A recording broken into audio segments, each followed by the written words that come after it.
শুভ নববর্ষ সবাইকে। নতুন বছর সবার প্রত্যেকের ভালো কাটুক। নববর্ষ হলো প্রত্যেকটি বাঙালিদের কাছে একটি ইমোশন।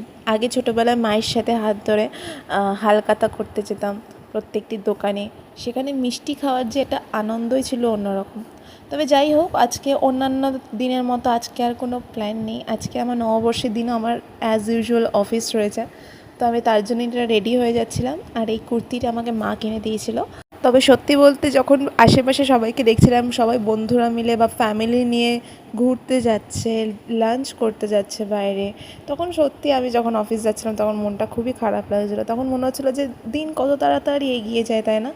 কিছুদিন আগে আমিও সেম তাই করতাম, দুপুরে মায়ের হাতে রান্না খেতাম আর রাতে বেরিয়ে যেতাম ঘুরতে। তো এইবারে নববর্ষটা আমার অফিসেই কেটে গেল। আর বলতে বলতে আমি অফিসে চলে এলাম। এটা হচ্ছে আমার অফিসের পেছন দিকের গার্ডেনের পাশ দিয়ে আমি যাই ঢুকি অফিসের ভিতরে। তো এই ছিল আমার আজকের ভিডিও। আমি অনেক দিন পরে ব্লগ শেয়ার করলাম তোমাদের সাথে। তো দেখা হবে আবার অন্য কোনো ভিডিওতে। তো আজকের মতো টাটা।